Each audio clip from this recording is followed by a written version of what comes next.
terror invadia a alma de Camilo e dos demais aprendizes. Quanto mais observavam aquelas criaturas hediondas, mais impressionados ficavam. Víamos ali, Ivone, bem mais que monstros primitivos. Eram vultos trevosos, desgrenhados, envolvidos em farrapos. A síntese mais repugnante da ruína humana, lutando contra 1000 formas perseguidoras que superlotavam o recinto. Ao longo dos seus corpos, notavam-se feridas generalizadas, sobre as quais apareciam estranhos desenhos. Prestem atenção. Observem bem, meus caros alunos. Trata-se da reprodução mental de embriões humanos, seres que tenderiam a se desenvolver nos aparelhos procriadores carnais, mas que se viram repelidos do sagrado óvulo materno.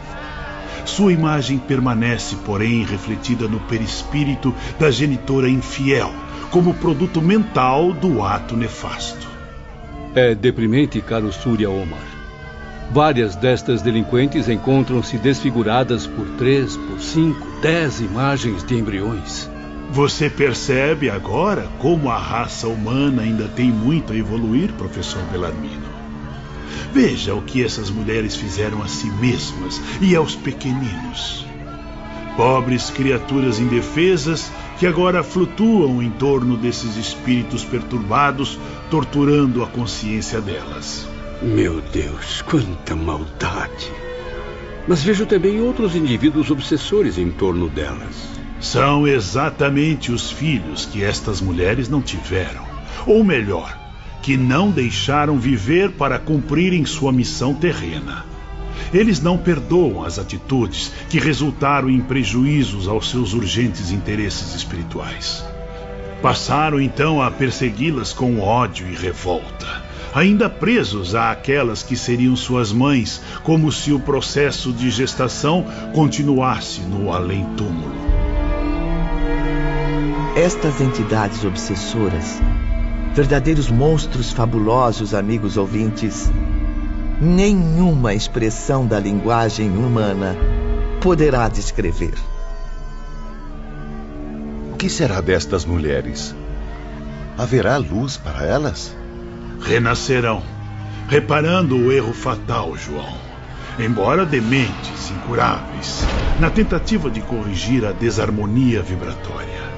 Serão monstros repulsivos, deformados, doentes. Outras marcharão para os planos inferiores, onde rangerão os dentes e chorarão, conforme a profecia de Jesus no Evangelho e no Apocalipse, até que se libertem de tamanha desonra. Não me lembro de ter visto estas mulheres no Vale Sinistro. O estado em que se apresentam não seria próprio de locais como aquele? Supõe, por acaso, que todos os criminosos serão obrigados por força da lei a permanecer numa única região do invisível? Ou ignora que também se arrastam pelo planeta Terra, cultivando vícios com os quais se afinavam antes mesmo de desencarnarem? Seu inferno não se estabelece antes nos remorsos da própria consciência? Não, Bellarmino, não estiveram no Vale Sinistro. Porém, totalmente harmonizadas com as trevas, foram envolvidas em ondas vibratórias maléficas, permanecendo assim até agora. E assim mesmo, prosseguindo para o futuro. E até quando sofrerão esse tormento, professor? Até que expiações duríssimas, existências férteis, em prol do bem legítimo, venham livrá-las do mal que as escravizou. Na deplorável situação em que as contemplamos, João, é bem verdade que se encontram em estado melhor do que já estiveram. Concorda comigo, irmã Vicência? Sim. Ao menos estão sob proteção de fiéis amigos do bem, abrigadas em local seguro. Aqui certamente não serão importunadas pelos parceiros adquiridos na prática do mal, tampouco por inimigos, obsessores espirituais terríveis que há muito seguiam seus passos. Enfim, meus caros, elas reencarnarão tal como se encontram, pois não estão em condições de escolher nada voluntariamente. Todas as providências já foram tomadas para a volta delas ao renascimento. As circunstâncias nas quais se envolveram são insolúveis no além-túmulo. Necessitam urgentemente de melhorias vibratórias. Por isso renascerão em qualquer meio familiar terreno em que haja resgates dolorosos a se confirmarem. Por outro lado, existe a possibilidade de serem acolhidas em lares cristãos que queiram fazer a caridade de recebê-las por amor a Deus, o que não será assim tão fácil. Tudo o que foi testemunhado pelos aprendizes veio a comprovar uma grande e esplêndida verdade. A mulher é tão responsável quanto o homem espiritualmente, em face da grande lei. Entretanto, descobrimos ainda no departamento feminino uma seção inexistente nos parques residenciais masculinos. É o internato das moças, espécie de centro educacional para jovens suicidas. Tal dependência existe tanto no parque hospitalar quanto em Cidade Esperança, meus amigos. Isso faz com que elas não tenham contato com os demais casos femininos. Aliás, Rita, do manicômio jamais saíram espíritos para os cursos desta academia. Raras também foram as que vieram do isolamento. Em geral, esses contingentes são pequenos e, tal como ocorre com os homens, partem do hospital matriz.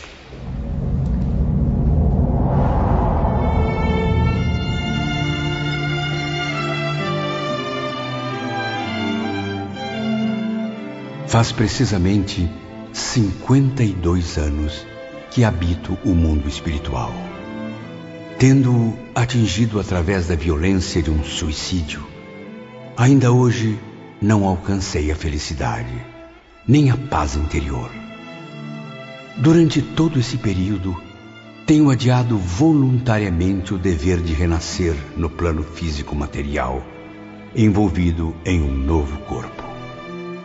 Aprendi muito durante este meio século em que permaneci internado nesta colônia correcional, sob a orientação da Mãe de Jesus.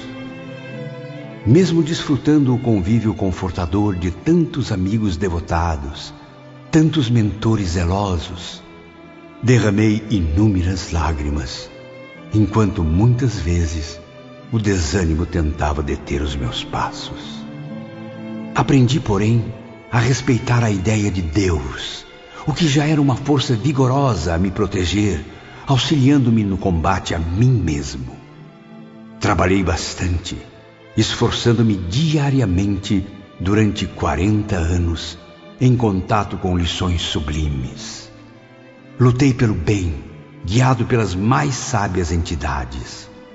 Agi tanto nas esferas espirituais como no plano material, onde contribuí para que a tranquilidade voltasse a iluminar vários corações maternos.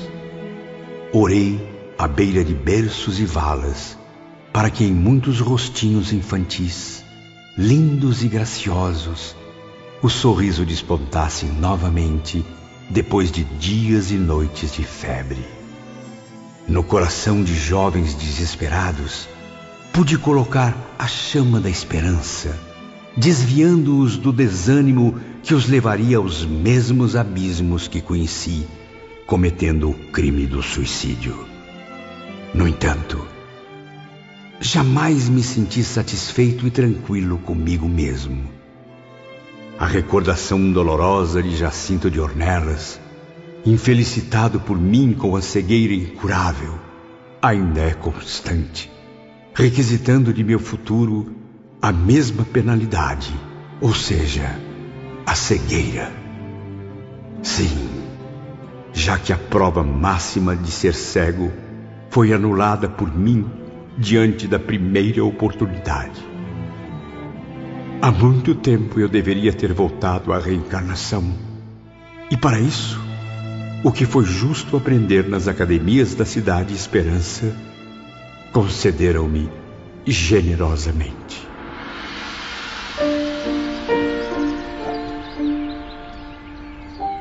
Certa manhã ensolarada, Camilo caminhava na companhia de Teócrito à sombra do jardim central.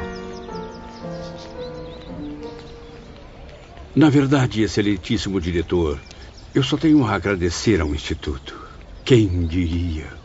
Até mesmo a nobre ciência da medicina psíquica eu pude estudar contando com a ajuda de excelentes instrutores durante aulas inesquecíveis. Agradeça acima de tudo a Maria de Nazaré, meu filho.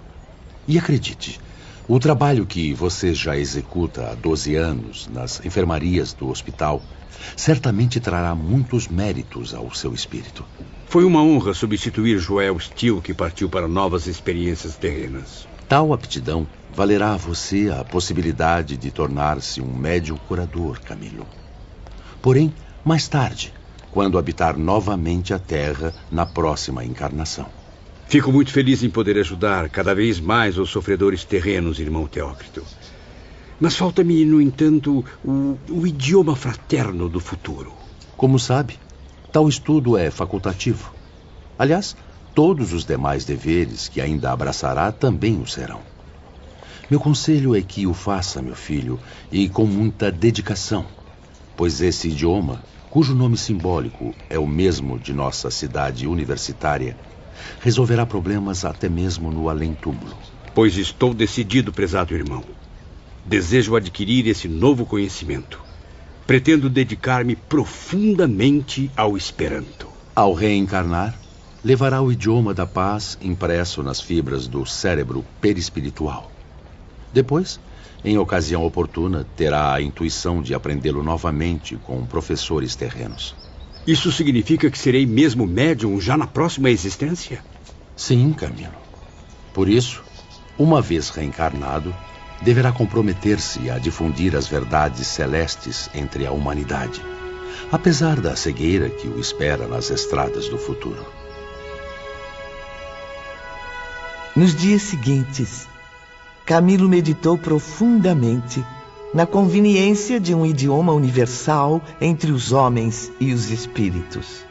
E ainda medito, Ivone, enquanto eu mesmo, como médium que seria, poderia produzir em prol da fraternidade cristã. Obtida a permissão para mais este curso memorável, Camilo matriculou-se na academia que lhe era destinada. E logo veio o primeiro dia de aula. A escola não era simplesmente um edifício a mais na extensa avenida acadêmica. Tratava-se de um tesouro de beleza arquitetônica que levaria o pensador ao sonho e ao deslumbramento. A prestativa irmã Rita acompanhava-me naquela manhã. É também um templo, meu amigo, como os demais edifícios. Aqui, a fraternidade universal é homenageada sempre e sob as mais sadias inspirações da esperança por ministros do bem. Vamos, Camilo. As escadarias nos levarão à alameda principal. Lá estão Pedro e Salúcio.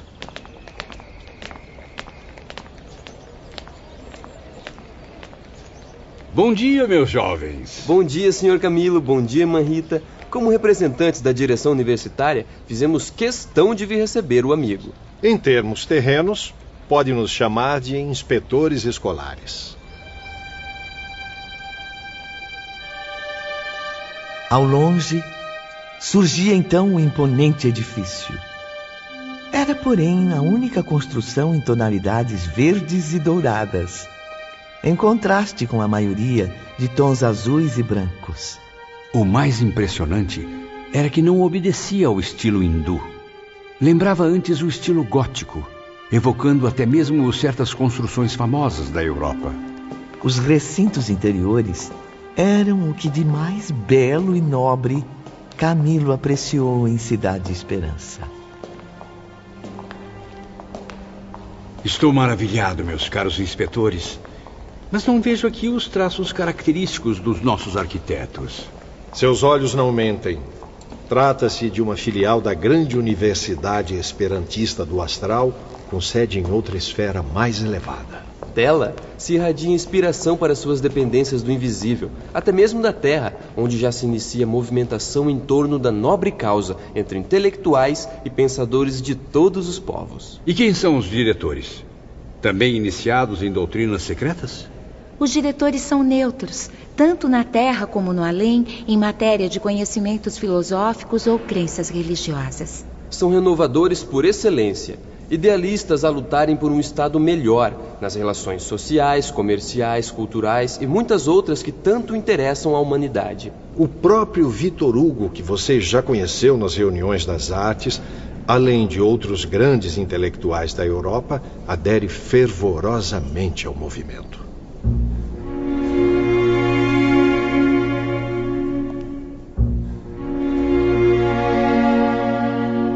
Minutos depois, Camilo tomava lugar no amplo e bem iluminado salão, onde ocorreriam as primeiras aulas.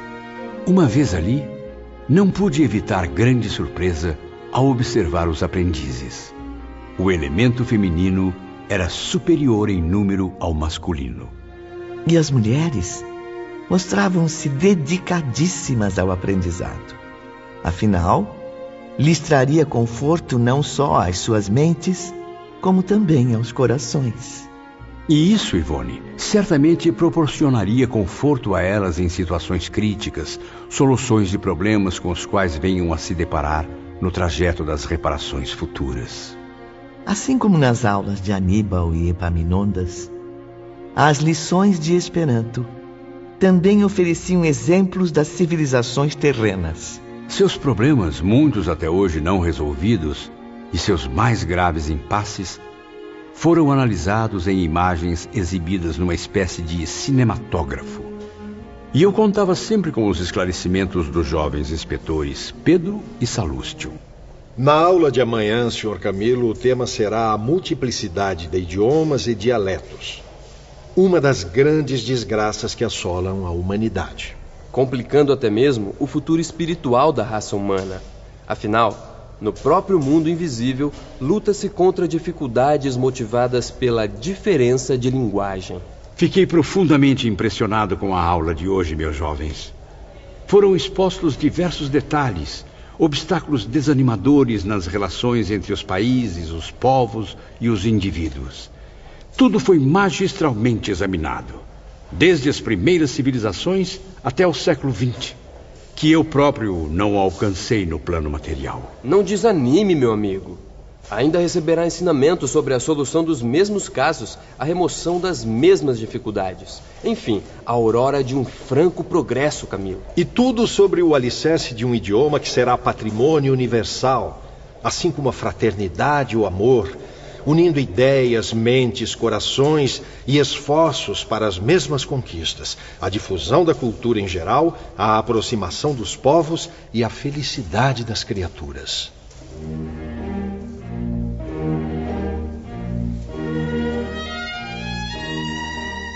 No decorrer das aulas, Camilo aprendeu a soletrar as primeiras palavras.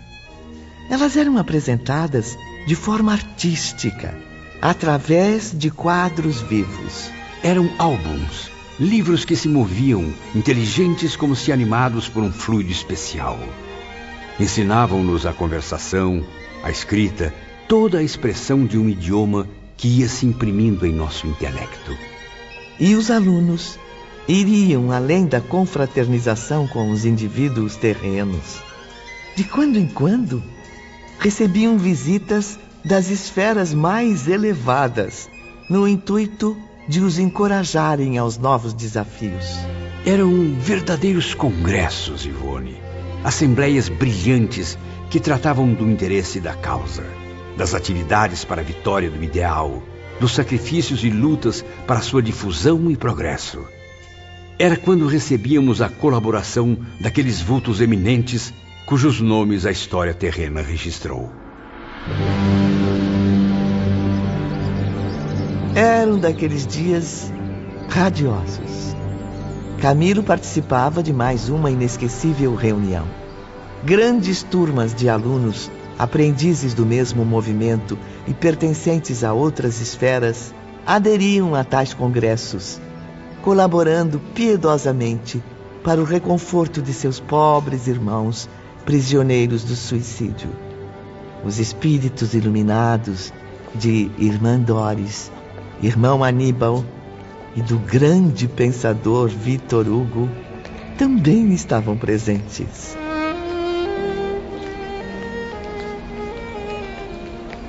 Alegre-se, Camilo.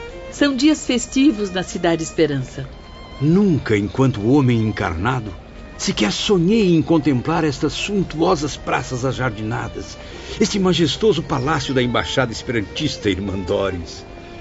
Após várias décadas no mundo invisível, confesso que às vezes sinto-me num sonho, um pesadelo sem fim, com breves momentos de alívio como este, nos quais caminho sobre estes tapetes de relva cetinada, repleta de azaleias coloridas. Pois então, bem-vindo aos Jogos Florais, Camilo. Torneios perfeitos de arte clássica, nos quais sua alma se deixará transportar ao ápice das emoções gloriosas da pura majestade do que é belo. Vamos, meus amigos. Os bailados já estão começando.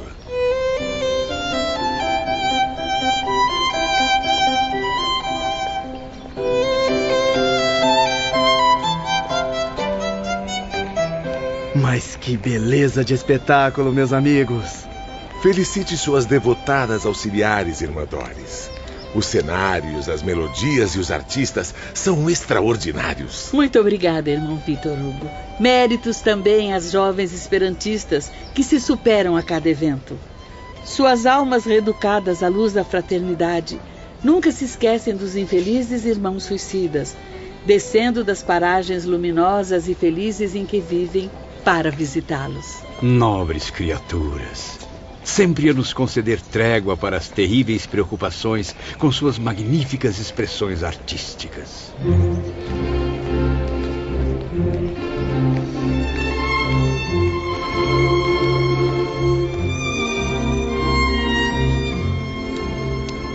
Então a beleza do espetáculo atingia o indescritível, quando deslizando graciosamente pela relva, pairando no ar como libélulas multicoloridas, as formosas artistas iniciavam suas apresentações.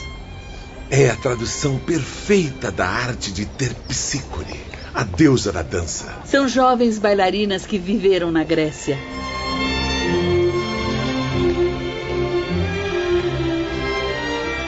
Depois ainda viriam egípcias, persas, hebraicas, hindus, europeias, uma extensa falange de talentos encantando-nos com sua graça e gentileza.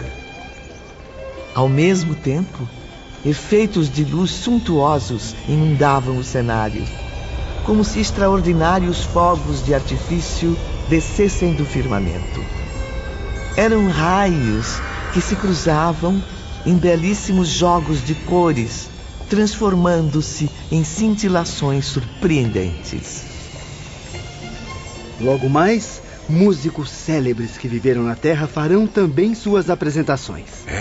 E meu grande amigo Frédéric Chopin estará presente, colaborando com suas sublimes inspirações, agora muito mais ricas e nobres. Tudo em benefício do amor ao próximo, do culto à beleza divina. É a pura expressão da arte, manifestada em um estado de moral que, infelizmente, os humanos estão longe de conceber. Depois dos inacreditáveis concertos musicais... Ah, meus caros, este é um de meus momentos prediletos, os concursos poéticos. E o idioma escolhido pelos artistas será, é claro, o Esperanto. Permita-me esclarecer uma dúvida, Sr. Vitor Hugo. Não haverá espaço aqui para outras formas de arte, outras expressões musicais ou estilos poéticos? Aqui só se admite a arte clássica, meu amigo. Esta cidade universitária jamais presenciará regionalismos de qualquer espécie. E acredite, é para o próprio bem de todos, porque o objetivo de nossos guias espirituais superiores é promover sempre a busca da harmonia.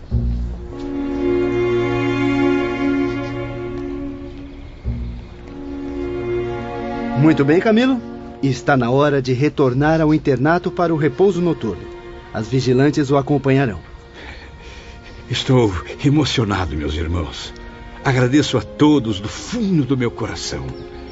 Minha alma se empolgou profundamente diante de tamanho esplendor. Não se admire, Camilo. O que viu é apenas um esboço, o início da arte no além-túmulo. Trata-se da expressão mais simples da beleza, a única que sua mentalidade poderá alcançar por enquanto. Em esferas mais bem dotadas que a nossa, existe mais, muito mais. Cumpre, porém, a alma pecadora refazer-se das quedas, fortalecendo-se por meio da renúncia, do trabalho, do amor, a fim de merecer a grande dádiva, gravitar para os planos superiores. Que Jesus e Maria de Nazaré acompanhem seus passos, sempre. No dia seguinte, Camilo encontrava-se a sós com Teócrito no gabinete da direção-geral. Prezado irmão Teócrito, o sentimento do dever leva-me a pensar seriamente na urgência de retornar à Terra. Devo me harmonizar definitivamente com a ciência da verdade que acabo de distinguir durante meu estágio nesta colônia. Que assim seja, meu filho. Não deverá mais permanecer na Cidade Esperança. Isso agravaria suas responsabilidades. Ficaria estacionado, o que é incompatível com o que acaba de estudar e aceitar. Certamente, irmão Teócrito. Seria um erro grave dilatar por mais tempo a reparação que devo a mim mesmo, bem como a lei do Todo-Poderoso. Pois conte com o meu apoio e, acima de tudo, minha fé e convicção de que sairá vitorioso. É chegado o seu momento, Camilo. Dos antigos companheiros que imigraram do Vale Sinistro, que passaram pelo hospital e ingressaram na cidade universitária, você é o único a permanecer aqui até hoje. Pobre espírito, sempre desencorajado a experimentar as próprias forças nas lutas terrestres. Mas agora sinto que devo seguir os passos dos amigos. Belarmino de Queiroz e Souza, meu fiel companheiro dos momentos mais difíceis, partiu há 10 anos para novas experiências. Lembro-me dele. Preferiu renascer no Brasil, pois ali teria com maior facilidade o amparo da doutrina que abraçou nestas academias, no mundo espiritual. Numa de minhas expedições à Terra, debrucei-me comovido e afetuoso sobre seu triste berço de órfão pobre, pois perdeu a mãe tuberculosa 1 ano depois do nascimento. Bem sei que muitas vezes tem sussurrado conselhos de eterna ternura aos seus ouvidos infantis. Sei que está presente ao lado de Belarmino durante as horas desoladas em que ele se põe a meditar, pequenino e infeliz, nos espinhos que já lhe ferem o coração. E como tenho chorado de compaixão e tristeza ao contemplar sua infância angustiante. O corpo físico desfigurado, herança inevitável do suicídio no século XIX, filho mirrado e doente de mãe tuberculosa, com um futuro idêntico a aguardá-lo na maioridade. Desejei partir com ele, servir-lhe de irmão, vivendo ao seu lado a fim de ampará-lo, confortá-lo, reanimando a mim mesmo ao contato de sua afeição tão leal. E por que não fez, meu amigo? Impossível. Seria uma missão de amor que não estaria ao alcance de um condenado como eu, carente dos mesmos socorros e atenções. Que assim seja, Camilo. Somente mais tarde, após a vitória dos testemunhos, irá reencontrar Belarmino, aqui mesmo, a fim de reiniciarem a marcha para o melhor. É verdade que irmã Doris também se apresentou em favor de Belarmino? Sim, Doris Mary desejava segui-lo no círculo familiar, pois o amava ternamente. Colocou-se à disposição para sacrifícios intensos, por desejar suavizar-lhe as amarguras com os carinhos da fraternidade cristã. Não lhe foi, porém, concedida permissão para tanto. Tamanha renúncia implicaria desgraças sucessivas, e Doris possui méritos. Tem direitos e compensações concedidas pela lei. Mas é claro, irmão Teócrito, ela vem de uma existência terrena extremamente dolorosa, bem suportada ao lado de um esposo incompreensível e brutal, pelo que soube. Existência que o suicídio de seu filho Joel infelicitou ainda mais, meu caro. Agora, seus guias não aconselharam novos sacrifícios pelo filho, e muito menos por Belarmino, que causou o mesmo desgosto à sua velha e dedicada mãe. Doris velará, antes e acima de tudo, por ambos. como sombra luminosa e protetora sobre o trajeto a realizarem, oferecendo-lhes inspiração e conforto nas horas decisivas. E quanto aos demais amigos e instrutores, meu nobre diretor?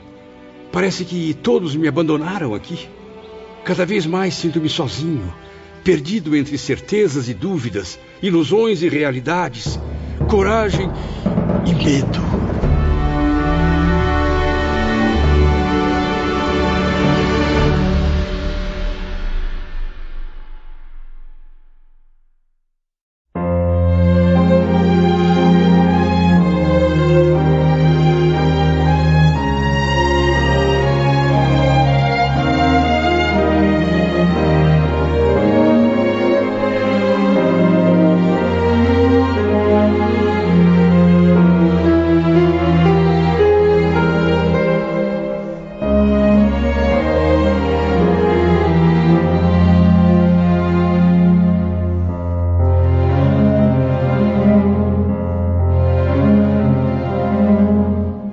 Camilo sentia-se só. Os velhos companheiros de infortúnio além-túmulo já haviam partido para novas provações na terra. Teócrito o ouvia bondosamente. Não só Belarmino e Joel desceram as renovações reparadoras, irmão Teócrito. Nos últimos anos venho procurando encontrar-me com outros amigos e instrutores. Tudo em vão. É verdade, Camilo. João de Azevedo e Amadeu Ferrari também voltaram ao dever de renovar as experiências fracassadas. Mas já partiram à terra ou ainda continuam no recolhimento? Pobres espíritos. Há 8 anos que não os vejo. Amadeu, vítima de desgostos e remorsos inconsoláveis, nem mesmo terminou o curso preparatório conveniente. Muniu-se de profunda coragem à luz dos ensinamentos cristãos e partiu. Em nossas últimas conversas, ele afirmava que voltaria ao Brasil caso obtivesse consentimento do Instituto. Pois lhe foi concedido, Camilo. E ainda o autorizamos, como também nos havia solicitado, a retornar numa condição muito difícil, muito humilde.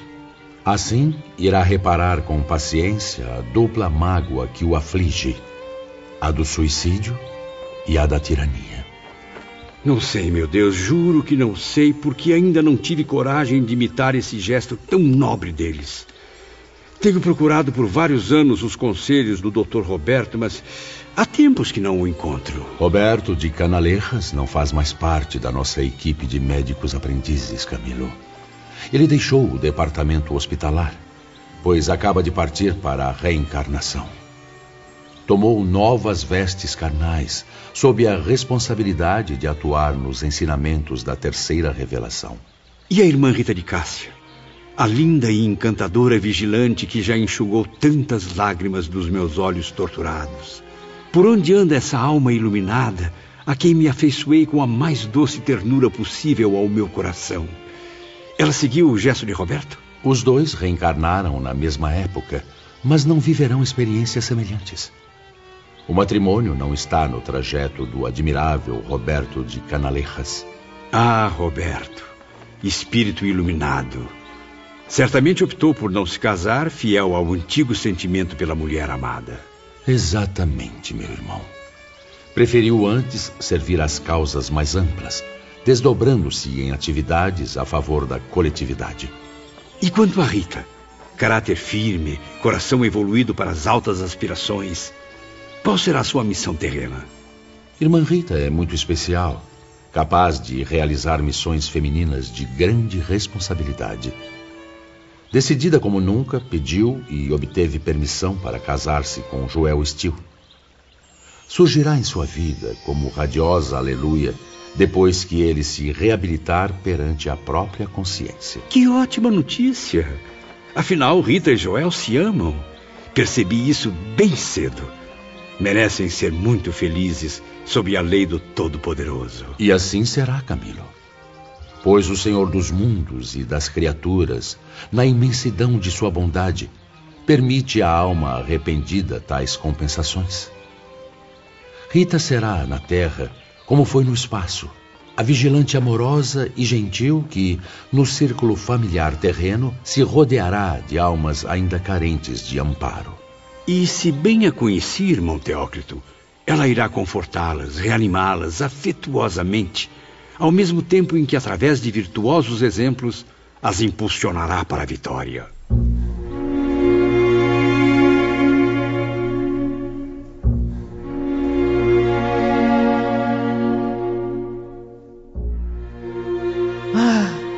Quantas vezes, querido ouvinte, nas exaltações de um sofrimento que parece irremediável, o ser humano se desespera, atirando-se à aventura sinistra de um suicídio.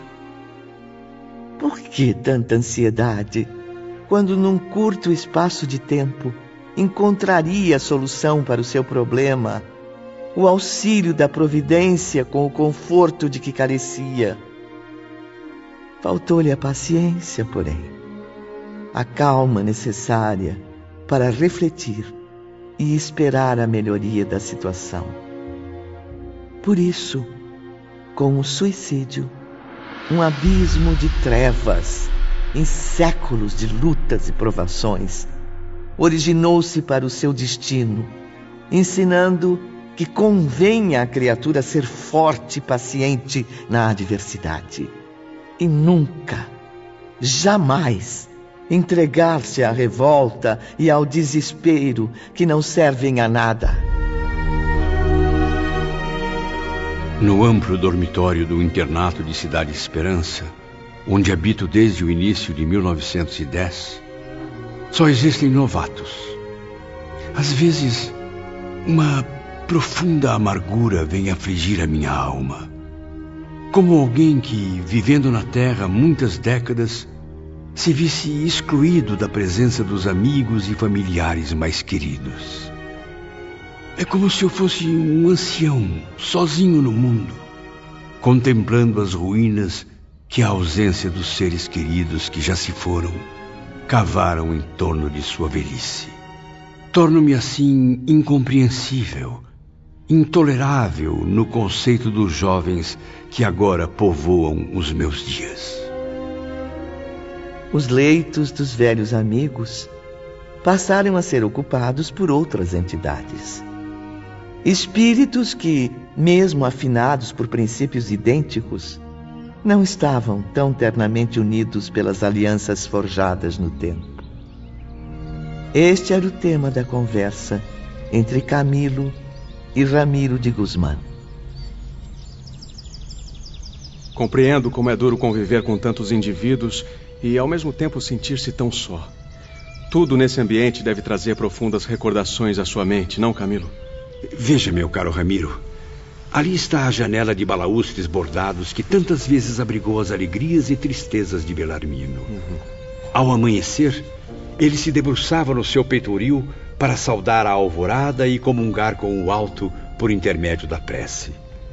Aqui, a mesa simples em que ainda posso ver inclinado o triste vulto de João de Azevedo, estudando as atividades convenientes ao seu caso no plano material. Ânimo, meu amigo. Procure pensar nos velhos companheiros com vibrações positivas. Lembre-se de que, se já não estão mais aqui, é por uma causa nobre. A gloriosa luta pelo progresso. Eu tenho consciência disso e procuro elevar minhas orações nesse sentido. Mas nem sempre é possível escapar das recordações.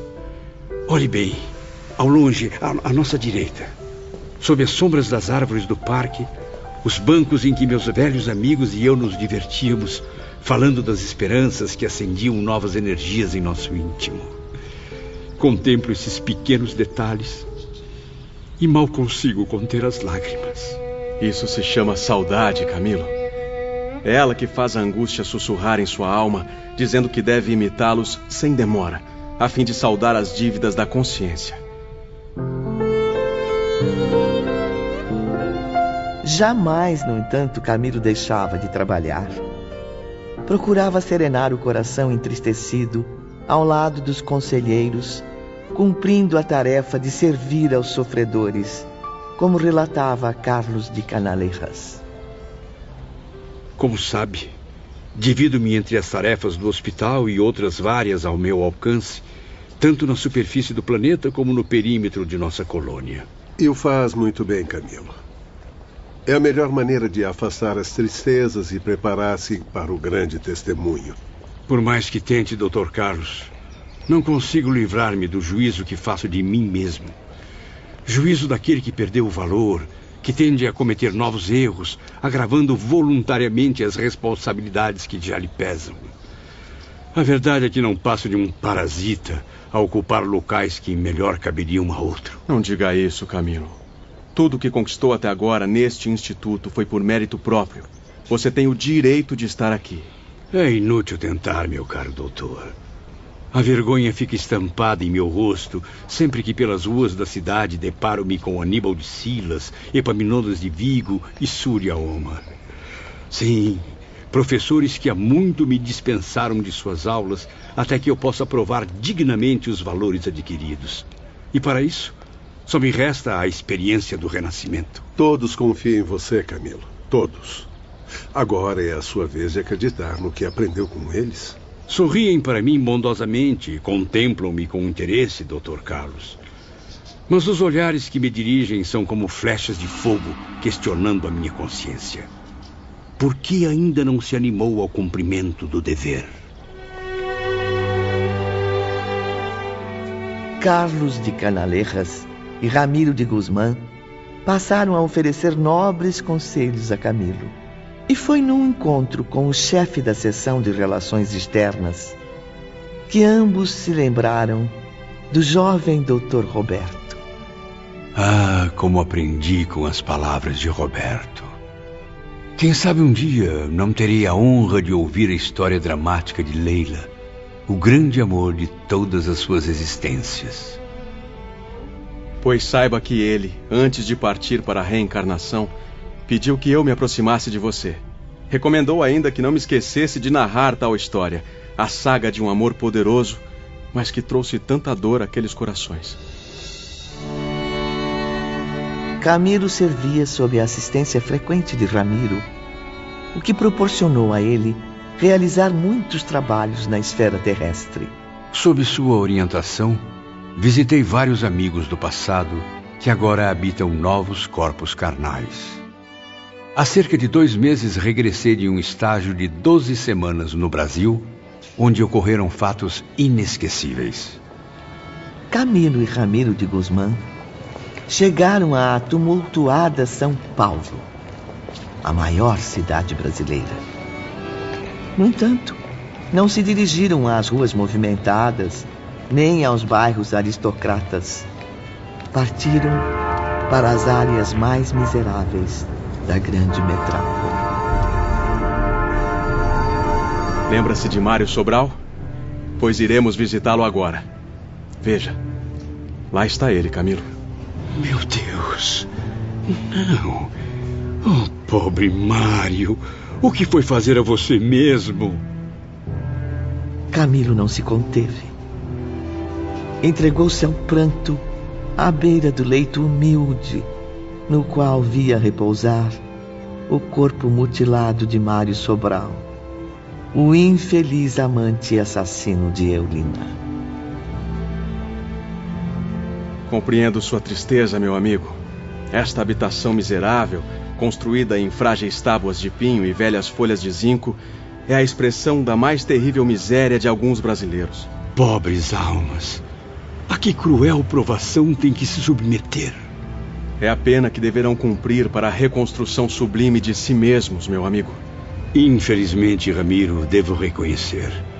Este é também o único lar conveniente à reencarnação de um antigo boêmio que viveu movido pela vaidade. Sim, e que pelos antros da vadiagem, pela infâmia dos bordéis, dilapidou a herança paterna. Dinheiro tão honrado e adquirido com tanta dificuldade nos trabalhos campestres.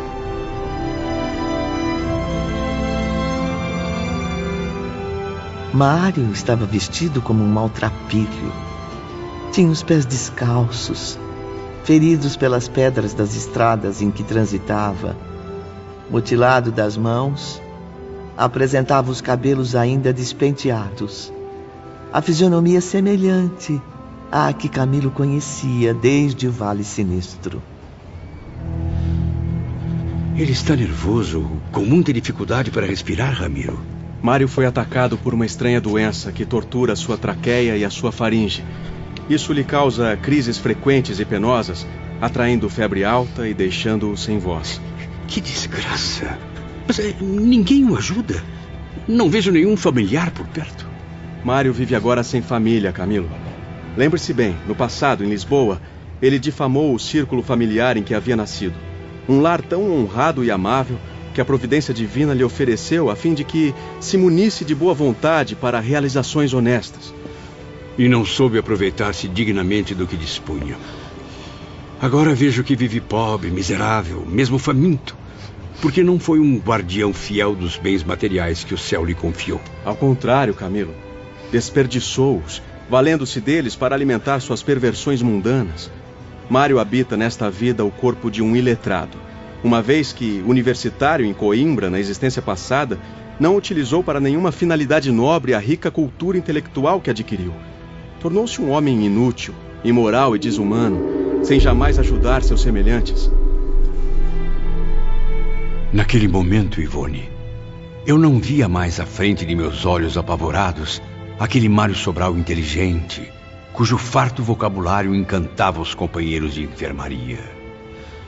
Observava somente um mendigo infeliz que estendia súplicas à caridade alheia.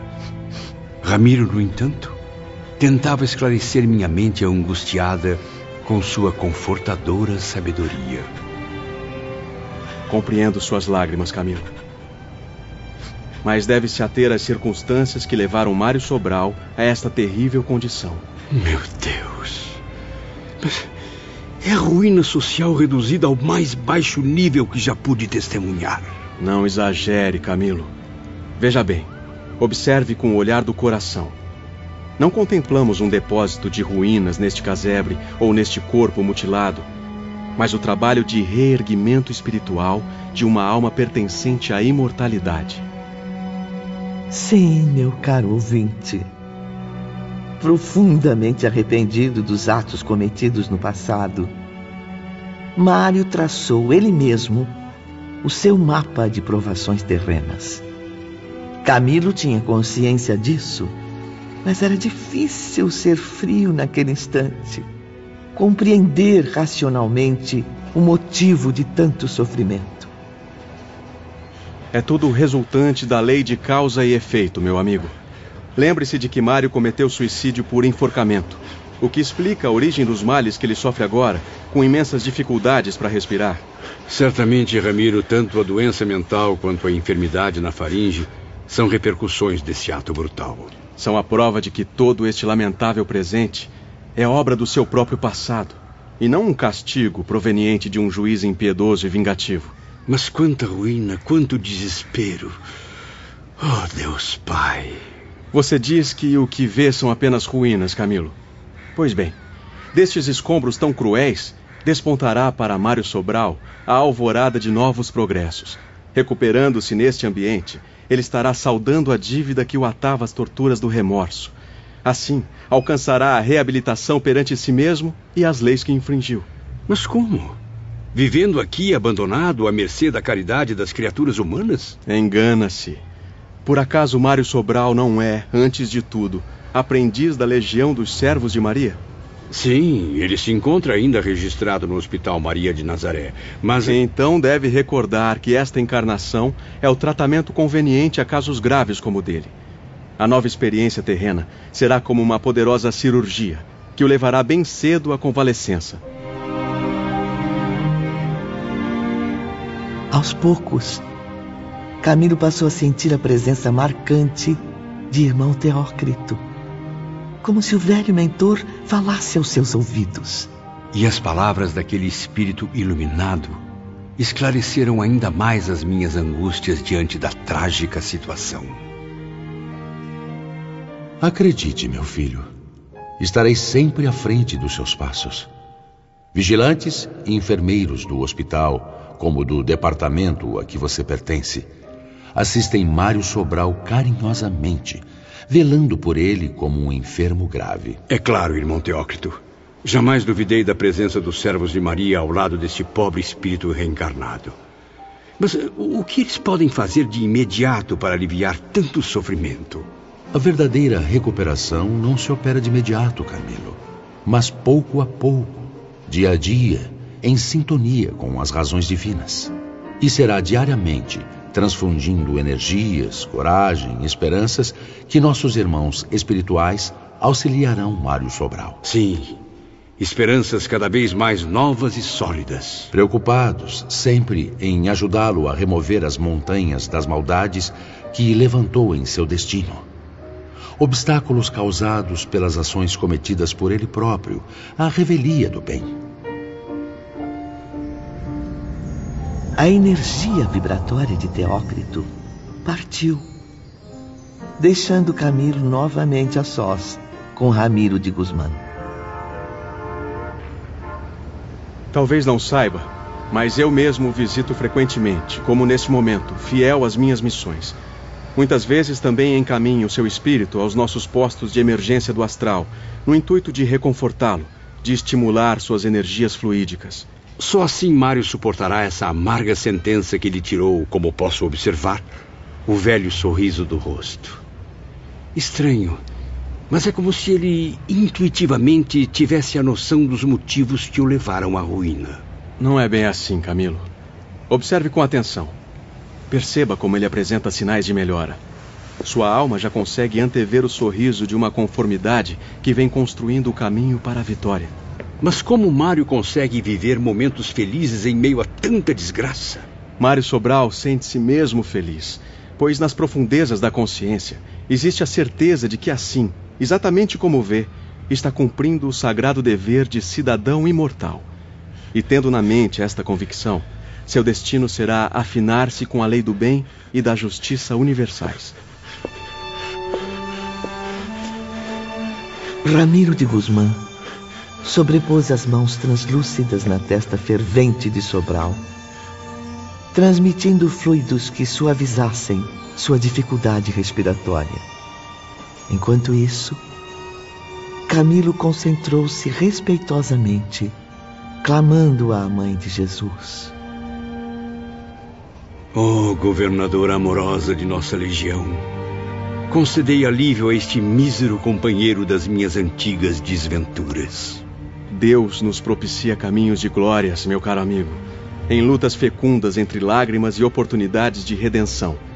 E no trajeto, concede aos penitentes arrependidos compensações que frequentemente não estarão à altura de apreciar. Entardecia lá fora, e o sol esplendoroso do Brasil aquecia o ocidente com seus raios dourados. Dentro do casebre, momentos depois, Ramiro virou-se para um ângulo sombrio. Era um canto escuro que eu não havia examinado, Ivone, preocupado que fiquei com o sofrimento de Mário reencarnado. E lá estava uma figura feminina, humilde e silenciosa, velando o doente enquanto costurava remendos em roupas rasgadas. Vê esta pobre mulher, Camilo? Sim. Não poderá sequer avaliar o excelente trabalho de redenção que, sob as vistas do nosso Mestre Jesus, se opera nos disfarces desta alma. Noto que possui um profundo olhar de arrependimento, tão ou mais marcante do que o do próprio Mário Sobral. Tem razão, Camilo. É uma alma tão arrependida quanto a de Mário, a viver aqui entre os espinhos da pobreza extrema, de lutas tão árduas quanto dignamente suportadas. Ao lado da porta de entrada, a única existente naquele domicílio tão pobre, ela procurava um pouco de claridade que a auxiliasse no trabalho de costura. Foi então que identifiquei uma mulher negra, pobremente vestida, porém asseada, aparentando cerca de 50 anos. De sua fisionomia serena, transparecia uma singela humildade que deixou Camilo profundamente admirado. Não a conheço, Ramiro. De quem se trata? Faça você mesmo um esforço, Camilo. Aproxime-se dela. Observe a expressão desta singela mulher ao se dirigir ao enfermo. Note sua preocupação, Seu carinho ao levantar a cabeça de Mário Sobral para ministrar-lhe a medicação homeopática. Aprofunde-se nas ondas vibratórias do seu pensamento, meu caro amigo, e veja o que aconteceu há cerca de 40 anos, na época em que Mário retornou ao corpo carnal. A mulher pensava, e em torno do seu cérebro as imagens se erguiam em agitações e sequências confusas. Enquanto Camilo, apavorado e comovido, começava a visualizar os pensamentos da pobre mulher, como num livro aberto diante dos seus olhos. Vi Mário renascendo em um prostíbulo, sua mãe inconformada com a maternidade, observando o corpo franzino do filho todo mutilado. Era uma cena muito triste. Meu Deus! Que desgraça! Dei à luz um monstro que mal tem forças para chorar como um recém-nascido. Não! Eu não aceito! Eu não posso ter concebido essa criatura tão repugnante! As imagens tornavam-se cada vez mais impressionantes, Ivone. A criança estava sufocada. Sofria terríveis contrações, como se mãos assassinas desejassem estrangulá-la. Ramiro de Guzmán, percebendo minha angústia, passou a me auxiliar na compreensão das próximas cenas. A mãe de Mário Sobral era uma infeliz pecadora, a quem a maternidade atrapalharia a continuação das suas atividades. Observe agora, Camilo. É o dia seguinte ao parto. A jovem meretriz caminha apressadamente, levando o pequeno rejeitado no colo. Veja, está se aproximando de uma pobre lavadeira. Você mesma. Venha cá. Pois não, senhora. Senhora não. Senhorita. Ora, mas que belezinha este pequenino. Eu serei bastante franca e direta. Está interessada em ficar com a criança? Mas como? Sinto muito, não tenho condições. Como pode ver, sou muito pobre. Vivo com muita dificuldade. Confio em sua força de vontade. Além disso, eu prometo a você, desde já, uma boa gratificação mensal pelos serviços prestados. A bondosa operária acabou consentindo, visando não apenas ao acréscimo do rendimento para sua desprovida bolsa, mas principalmente obedecendo aos impulsos caridosos do seu generoso coração. Sim, Camilo. Independentemente da baixa condição que ocupava no plano social, a caridosa lavadeira cultivava uma alma elevada. Sabia que a adoção daquele frágil ser, rodeado de trágicos resquícios do passado e perspectivas desoladoras no presente, seria certamente um destino traçado por Deus. Acompanhe agora, meu amigo, a comovente imagem do enjeitado sendo recebido na humilde choupana. Repare como a bondosa lavadeira procura amá-lo como se fosse sangue do seu sangue. Quem é aquela menina que trabalha no riacho à frente da cabana? É a filha desta mulher iluminada. Tem 10 anos e, como pode ver, muito pensativa e trabalhadora. Coopera com a mãe nas tarefas difíceis de cada dia. Em seguida, Camilo pôde contemplar passo a passo a forte afeição criada entre a menina e o irmãozinho que o destino lançou em seus braços. Para auxiliar o esforço materno, ela passou a criar pacientemente o desgraçado enfermo, dedicando-se durante 40 anos a essa nobre missão. Ao fim da emocionante sequência de imagens, eu era capaz de compreender claramente a poderosa ligação entre estes dois espíritos, enquanto Ramiro concluía. Agora, Camilo, 15 anos após a morte da mãe, ela continua a viver aqui, neste casebre onde estamos, completamente a sós com o irmão adotivo. Há muito tempo não recebe a gratificação prometida pela meretriz irresponsável, mas mesmo assim prossegue fiel à sua digna missão. Trabalha dia e noite para que o desventurado irmão tenha de pedir esmolas pelas ruas o menos possível. Camilo aproximou-se da mulher e num gesto de agradecimento, pousou a mão sobre a sua cabeça. Que Jesus a abençoe, minha irmã, pelo muito que faz pelo pobre Mário, a quem sempre conheci tão sofredor. Talvez ainda não tenha adivinhado quem está aí, encoberta neste corpo sofrido, desdobrando-se em atividades cristãs a serviço do próprio reerguimento espiritual.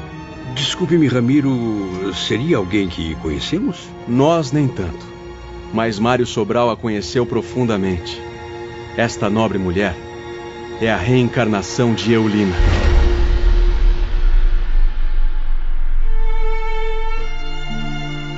Movido pelo exemplo de Mário e Eulina, reuni forças para tomar a decisão inadiável. Deixei a atmosfera terrestre e parti na noite seguinte para o departamento de reencarnação, a caminho do recolhimento. E qual não foi minha surpresa ao ser recebido pelo irmão Teócrito dias depois, numa bela manhã de primavera. Que notícia maravilhosa, meu caro amigo. Vejo que agora, mais do que nunca, está convicto. Soube que veio tratar do esboço corporal que ocupará na Terra. Exatamente, irmão Teócrito. Já iniciei as pesquisas para o ambiente mais propício ao renascimento reparador. Consultei as autoridades da colônia que acompanham o meu caso e todas foram unânimes em me reanimar. Pois então não perca tempo, Camilo. Conte conosco no que precisar. Agradeço a todos, mas desejo organizar eu mesmo o programa para minhas tarefas reparadoras. Creio que já possuo lucidez suficiente para assumir tamanha responsabilidade. Pois muito bem. Confio em suas palavras. Tenho absoluta certeza de que será justo com você mesmo e com as leis divinas. Mesmo assim, não hesite em nos procurar. Será sempre bem recebido. Camilo passou a se dedicar assiduamente ao seu novo projeto de vida. Uma nova existência, porém marcada pelos velhos desvios do passado. No entanto, mesmo bastante esclarecido sobre o que haveria de realizar na nova etapa terrena, o nobre escritor acabou consultando os experientes mentores. E então, Camilo, a que conclusão chegou? Ficarei cego aos 40 anos, Aníbal. Porém, cegar irremediavelmente, como se as órbitas vazias de Jacinto de Ornelas se transferissem para minha face. Não há como negar, meu nobre amigo. Após 3 séculos de expectativa, meu espírito continua apavorado diante da justiça divina. É por isso que peço inspiração e auxílio aos meus amigos queridos aqui do mundo espiritual. Ainda bem que nos procurou, Camilo. Sob a luz de Maria de Nazaré, certamente ajudaremos seu espírito a equilibrar nova programação terrena com os dispositivos da grande lei. No entanto, somente após sua internação no recolhimento é que as informações subirão para a aprovação do templo. Muito obrigado, nobres amigos. Que Jesus, nosso divino mestre, os auxilie a iluminar meus passos, guiando-me na senda do dever, inspirando-me nas horas decisivas. Acredite, Camilo. Estaremos sempre aqui como protetores incumbidos da sua guarda enquanto durar seu estágio neste generoso instituto. Padre Anselmo, Olivier de Guzmán, Mary Steele, todos os nossos instrutores e irmãos mais abnegados estarão sempre a orar pelo seu sucesso. O departamento hospitalar acompanhará a evolução do seu próximo envoltório carnal. Nossos médicos o assistirão desde a fase embrionária, no sagrado cofre genético, até os últimos instantes da agonia, isto é, da separação do seu espírito do fardo carnal. O fardo que carregarei para a recuperação do tempo perdido com o suicídio. Já definiu a idade física na qual se dará sua libertação espiritual? Sim, irmão Epaminondas. Minha volta à pátria espiritual ocorrerá aos 60 anos de idade. Terei, portanto, 20 anos de cegueira, tempo no qual olharei só para dentro de mim mesmo. período em que deverei realizar um trabalho fértil e glorioso de autoeducação, a fim de domar o orgulho que ainda não se extinguiu do meu ser. Tenha fé, meu irmão. Deus estará sempre vigiando sua estrada rumo à reabilitação. Estou certo disso, Aníbal. Porém, frequentemente sofro com o receio de uma nova queda, de me esquecer dos deveres e tarefas a cumprir. Força, Camilo! Levará para essa batalha sólidos elementos de vitória, adquiridos no longo estágio nesta colônia. Por isso mesmo será bem pouco provável que a sua vontade se corrompa. Basta lembrar-se sob todas as circunstâncias da sagrada reeducação que recebeu aqui.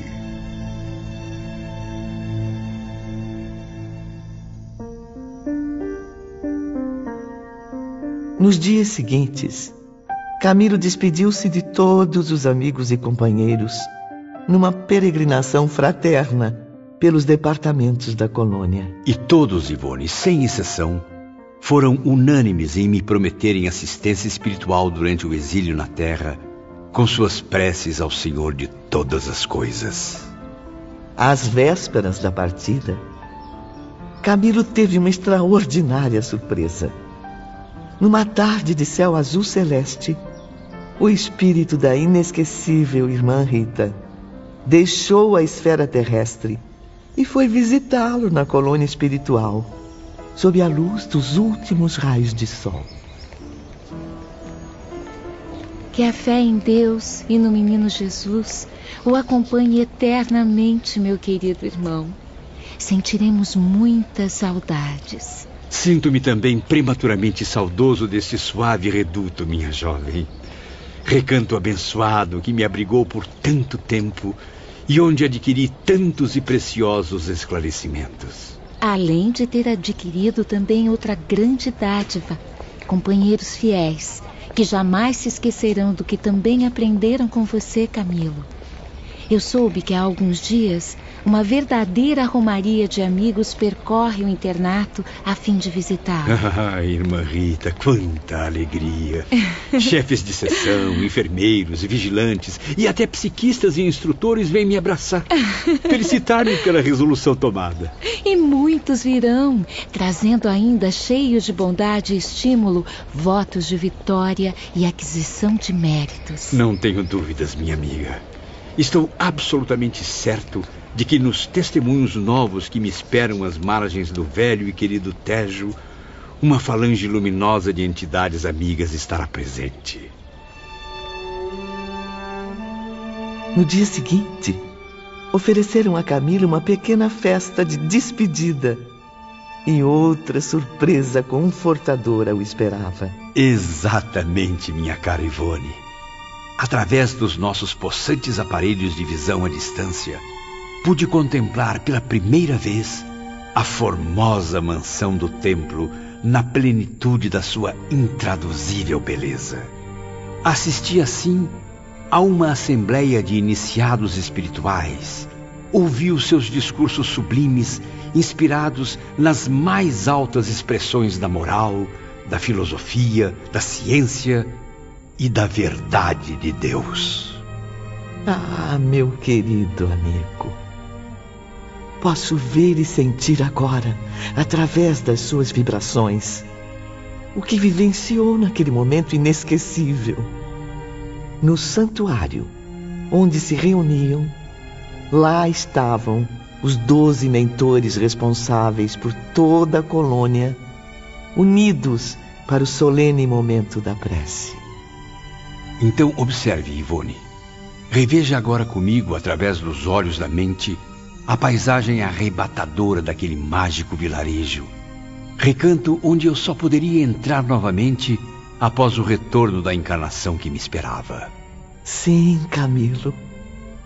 Posso ver nitidamente a sucessão de residências, os vastos bosques floridos, iluminados por delicados tons de azul, e o sol. Ah, que bela visão! O brilho do astro-rei, tornando o horizonte incrivelmente dourado. Naquele instante, não pude conter-me. As lágrimas inundaram meu rosto. Ao mesmo tempo, aquela majestosa visão permanecia impressa na consciência, enquanto a minha alma murmurava a si própria: coragem, peregrino do pecado. Volte ao ponto de partida e reconstrua o seu destino. Virtualize o seu caráter aos embates redentores da dor educadora. Sofra e chore resignado, porque suas lágrimas serão a fonte bendita na qual irá confortar sua consciência sedenta de paz. Deixe que seus pés sangrem entre os espinhos e as dificuldades das reparações terrenas. Que suas horas se envolvam no escuro manto das desilusões, calcadas de solidão e angústias. Mas tenha paciência e seja humilde, lembrando-se de que tudo isso é passageiro. Tende a se modificar com a sua readaptação às leis que infringiu. E aprenda, de uma vez para sempre, que é imortal e que não será pelos desvios do suicídio que a criatura humana encontrará o porto da verdadeira felicidade.